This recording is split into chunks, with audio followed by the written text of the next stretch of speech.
Okay, हमारे पास SMS अस्पताल का जो उच्च प्रबंधन है उनके अधिकारियों द्वारा एक सूत्र सूचना के रूप में अंदेशा जाहिर किया था कि साहब एसएमएस हॉस्पिटल चूंकि स्टेट लेवल का कोऑर्डिनेशन सेंटर है अंग प्रत्यारोपण के लिए, जिसमें प्रदेश में जितने हॉस्पिटल्स हैं, जो अधिकृत हॉस्पिटल्स हैं जो अंग प्रत्यारोपण करते हैं, उनकी सर्जरी से पहले एसएमएस हॉस्पिटल राज्य स्तरीय कमेटी होने के नाते एक एनओसी जारी करता है। वो एनओसी जो जारी करने का काम है उसमें 4 डॉक्टर्स की कमेटी है। उसका मेन पर्पस ये है कि ये देखना उसमें आवश्यक रहता है कि जो डोनर है वो वाकई जो रेसिपिएंट है उसका कोई नियर रिलेटिव है, कोई खास है, अफेक्शन की वजह से ही उसको डोनेट कर रहा है, कहीं इसमें कोई और एंगल तो नहीं है, कोई पेमेंट बेसिस पे या कोई इस तरीके का कोई व्यापार तरह का तो नहीं चल रहा। तो हमारे जो राजस्थान में जितने भी अपने प्राइवेट हॉस्पिटल्स हैं जो अधिकृत हैं ऑर्गन ट्रांसप्लांट के लिए, एक नॉर्मल मैकेनिज्म के तहत वो अपनी फाइल्स को एसएमएस हॉस्पिटल एनओसी जारी करने के लिए भेजने की एक प्रक्रिया है। तो एसएमएस हॉस्पिटल के द्वारा ये अंदेशा जाहिर किया कि साहब ऐसी संभावना लग रही है कि कमेटी की बैठक हुए बगैर और कमेटी द्वारा अधिकृत किए बगैर कोई कर्मचारी एनओसी जारी कर रहा है। इस सूत्र सूचना को हमने एसीबी ने डेवलप किया, इसको विकसित किया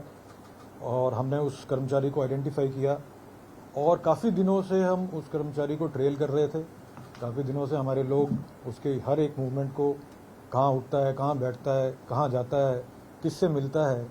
मतलब we actually put our man on the ground and हमने उनके सारे मूवमेंट्स को जो है फॉलो करके फाइनली हम कल 31 तारीख को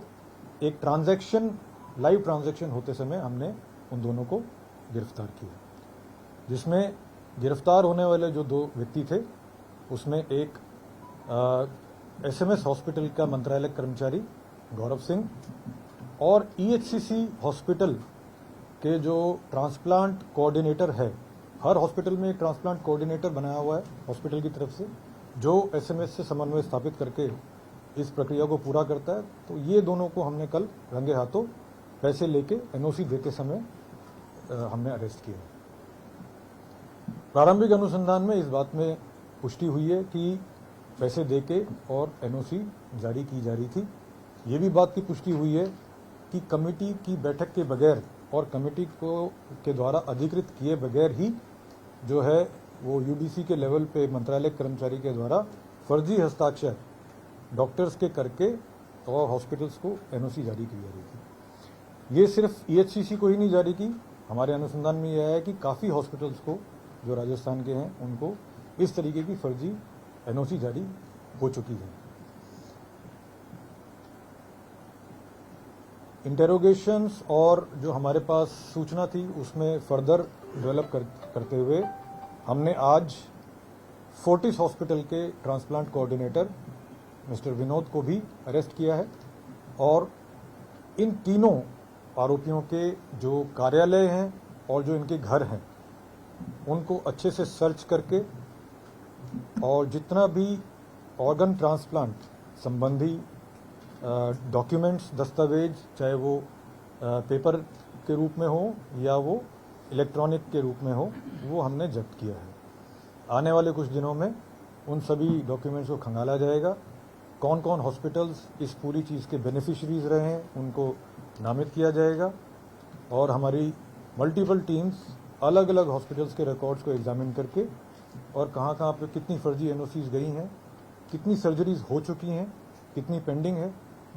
इस सब पे आगे हमारे एक्शन प्लान रहेगा। मैं एक बात ये जरूर कहना चाहता हूं कि एसएमएस का जो शीर्ष प्रबंधन है उन्होंने अंग प्रत्यारोपण जैसी पवित्र चीज को में होने वाली अनियमितताओं को उजागर करने में मदद करी और हमारी टीम्स जो पिछले कई दिनों से इसमें लगी हुई हैं और खुशी की बात यह है कि इस रैकेट को, इस अनियमितता को हम उजागर करने में सफल हुए हैं। आने वाले समय में और अनुसंधान से जो बातें आएंगी we will keep on updating.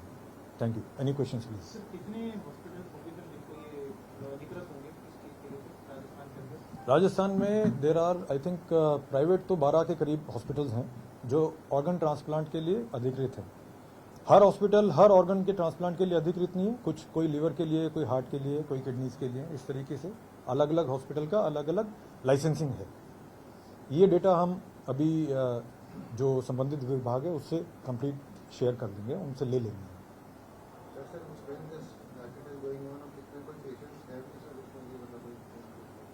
देखिए अभी तक जो हमारी प्राइमरी नॉलेज है उसमें ये है कि काफ़ी सर्जरीज हो चुकी हैं और काफ़ी सर्जरीज पेंडिंग भी हैं। तो जो सर्जरीज पेंडिंग है वो जल्दी से हम अब अगले 24 से 48 घंटे में उनको आइडेंटिफाई करके and then we will inform the hospital कि भाई ये सर्जरीज जो है नहीं की जाए, क्योंकि इसमें जो एनओसीज जारी हैं they are not valid NOCs. Sir, ये सर्टिफिकेट जारी होता है तो इस पर जो कमेटी होती थी जो अप्रूवल करती थी, क्या उस कमेटी के भी हस्ताक्षर होते थे या खुद ही कर लेते थे उस कमेटी के? नहीं, अभी तक हमारे अनुसंधान में यह है कि कमेटी की बैठक ही नहीं हुई। कमेटी को जो बैठक करके और केस टू केस एसेस करके और ये वेरीफाई करके कि डोनर और रेसिपिएंट वाकई एक दूसरे को देने कोई रिश्तेदारी है जिस वजह से वो दे रहा है, इस बाबत कोई बैठक ही नहीं हुई कमेटी की।